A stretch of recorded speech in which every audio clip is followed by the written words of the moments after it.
বিভিন্ন সময় পথেঘাটে চলতে ফিরতে অনেক মানুষ মোবাইল হারিয়ে ফেলেছিলেন, কারও বা মোবাইল চুরি হয়ে গেছিল। সে সমস্ত মোবাইলগুলি তদন্ত করে উদ্ধার করে প্রকৃত মোবাইল মালিকের হাতে তুলে দিল ইসলামপুর সাইবার ক্রাইম থানার পুলিশ। শনিবার শারদ উৎসবের মাঝে সে সমস্ত মোবাইলগুলি ইসলামপুর সাইবার ক্রাইম থানার পুলিশ প্রকৃত মোবাইল মালিকের হাতে তুলে দিলেন। ইসলামপুর পুলিশ জেলার ডিএসপি রাহুল বর্মনের উপস্থিতিতে ৫০টি মোবাইল ফোন তার প্রকৃত মালিকদের হাতে তুলে দেওয়া হয়। পুজোর মাঝে হারানো মোবাইল ফেরত পাওয়ায় বেজায় খুশি সাধারণ মানুষ। আজকে আমরা ইসলামপুর পুলিশ জেলার তরফ থেকে প্রায় ৫০টার কাছাকাছি মোবাইল উদ্ধার করেছিলাম। তো এই উদ্ধার করাটা সম্ভব হয়েছে এসওজির প্রত্যক্ষ সহযোগিতায়। আজকে বর্তমানে আমরা সাইবার ক্রাইম পিএস থেকে আনুমানিক প্রায় 10টার কাছাকাছি ফোন তাদের প্রকৃত মালিকদের তুলে দিলাম, এবং বাদবাকি যে ফোনগুলো আছে সেই ফোনগুলো কনসার্ন যে পিএস আছে সেই পিএস থেকে তাদের হাতে প্রকৃত মালিকদের হাতে তুলে দেওয়া হবে। এই যে মোবাইল রিকভারি এবং মোবাইলটাকে প্রকৃত মালিকদের হাতে তুলে দেওয়া হচ্ছে, এটার পিছনে আমাদের মাননীয় এসপি স্যারের অনুপ্রেরণা আছে এবং ওনার গাইডেন্সে আমরা এই কাজটা করছি। এর আগেও আমরা কিছু মোবাইল এরকম প্রকৃত মালিকদের হাতে তুলে দিতে পেরেছি। আশা করি আমরা যে এই কাজটা আছে এটা আগামী দিনেও আরও ভালো করে করতে পারবো। আমি সমস্ত মোবাইল যারা ব্যবহার করছেন তাদেরকে বলবো আপনারা মোবাইলটাকে সাবধানে রাখবেন যাতে সেটা হারিয়ে না যায়, কারণ বর্তমান দিনে মোবাইল খুবই গুরুত্বপূর্ণ একটি দৈনন্দিন ব্যবহার্য বস্তু। অবশ্যই সেটাই আমি বলবো সবাইকে।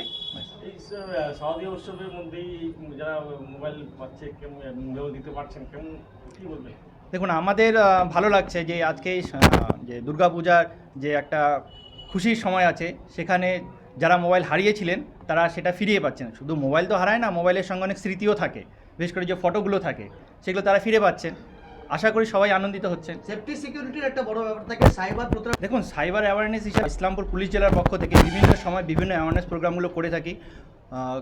কিছুদিন আগে আমাদের শারদীয় কাপ হলো, সেখানে আমরা সাইবার অ্যাওয়ারনেসের ট্যাবলো করেছিলাম, এবং তার আগে আমাদের সাইবার অ্যাওয়ারনেসের একটা সাইকেল র্যালি হয়েছিল। এছাড়া যে ইসলামপুরে যে পুজো মণ্ডপগুলি আছে সেখানে আমরা চেষ্টা করছি আমাদের সাইবার ক্রাইম পিএসের তরফ থেকে এবং অন্যান্য পিএসের তরফ থেকে সাইবার অ্যাওয়ারনেসের লিফলেটগুলো বিলি করার, এগুলো করা হবে। এছাড়া আমাদের মাননীয় এসপি স্যারের ডাইরেকশনে আমাদের প্রত্যেকটা থানায় বিভিন্ন পিএবি অর্গানাইজ করা হয়। সেই পিএবির মধ্যে সাইবার অ্যাওয়ারনেসের পার্টটা স্পেশালি ইনক্লুডেড থাকে। আচ্ছা, ঠিক, অনেক ধন্যবাদ। দুলাল্লাহ একদম সিনিয়র আধিকারিক। এনাদেরকে তো কেয়ারফুল হতে হবে, খালি মহিলা না ছেলে সবাইকে কেয়ারফুল হতে হবে। এটা ফোন তো খালি মহিলাদের হারায় না, সবারই হারায়। হ্যাঁ, সবারই হারায়। আর আপনাদের যদি ফোনটা যদি চুরি হয়ে যায় বা হারাই যায় তাহলে আপনারা থানাতে গিয়ে কমপ্লেন করবেন, একটা জিডি করবেন, বা সিইআইআর একটা পোর্টাল আছে। আচ্ছা, ওই সিইআইআর পোর্টালে আপনারা কমপ্লেন করলে সঙ্গে সঙ্গে ফোনটা ব্লক হয়ে যাবে।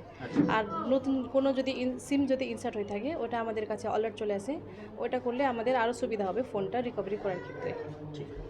অনেক ধন্যবাদ।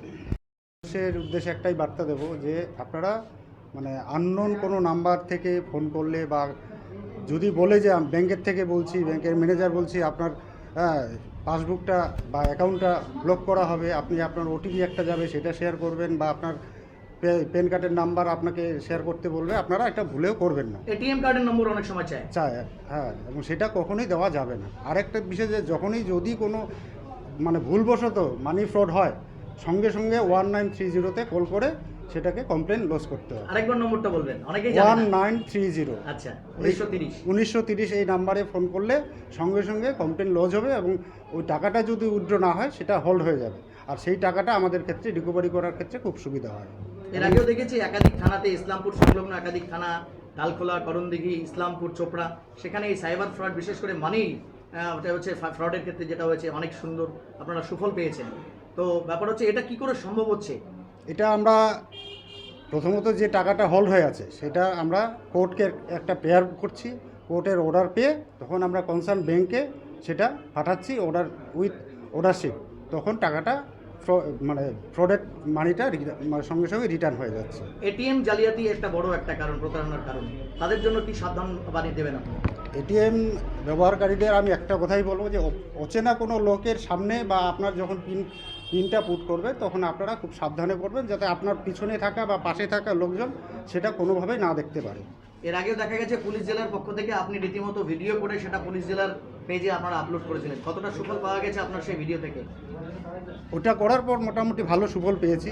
এটিএম যে ফ্রডটা আমার কাছে এখনও রিপোর্ট হয় না। আচ্ছা, এটা আমি খুব সবার জন্য খুব ধন্যবাদ জানাবো যে এই ইয়েটা মানুষ সচেতন হয়েছে। সচেতন হয়েছে। ঠিক, অনেক ধন্যবাদ, অনেক ধন্যবাদ। আমার একটা মোবাইল কিছুদিন আগে হারিয়ে গেছিল, সেই মোবাইলটা পাওয়া গেল সাইবার ক্রাইমের অফিস থেকে মাধ্যমে।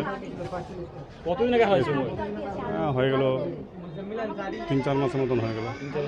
মোবাইল পেয়ে কেমন লাগছে? মোবাইল পেয়ে খুব আনন্দ লাগে, ভালো লাগছে। আপনি তো একজন পুলিশ কর্মী ছিলেন, Yes, আজকে পুলিশের হাত থেকে আপনি মোবাইল পেলেন, কি বলবেন? ভালো লাগছে। আমাদের পুলিশের এইটাই তো সবথেকে বড়, এই যে সাইবার ক্রাইমটা না হলে কিন্তু পাওয়া যেত না। আপনি নিজে কলকাতা পুলিশে চাকরি করেছেন, আপনি বললেন অফিসারদের সামনে। হ্যাঁ। তো পুলিশকে সবসময় মানুষ গালিগালাজ করে, কিন্তু একটা মোবাইল এখন- হারিয়ে যাওয়ার পরে সেটা পাওয়ার সম্ভাবনা প্রায় জিরো। এখন তো- সেখানে আবার রিকভার করছে পুলিশ, কেমন লাগে? পাবলিকের কথা কি আর মানে বলা যায়? 10 জন লোকের 10টা মুখ 10 রকমের কথা হয়। একদম। হ্যাঁ, আজকে পুলিশ কর্মী হিসাবে পুলিশের কাছ থেকে মোবাইল পেলেন। হ্যাঁ, অনেক ভালো লাগছে, আনন্দ লাগছে। কি নাম আপনার, কোথেকে আসেন, মোহাম্মদ মহিউদ্দিন, বাড়ি কোথায়? বাড়ি গল্পঘর। অনেক ধন্যবাদ।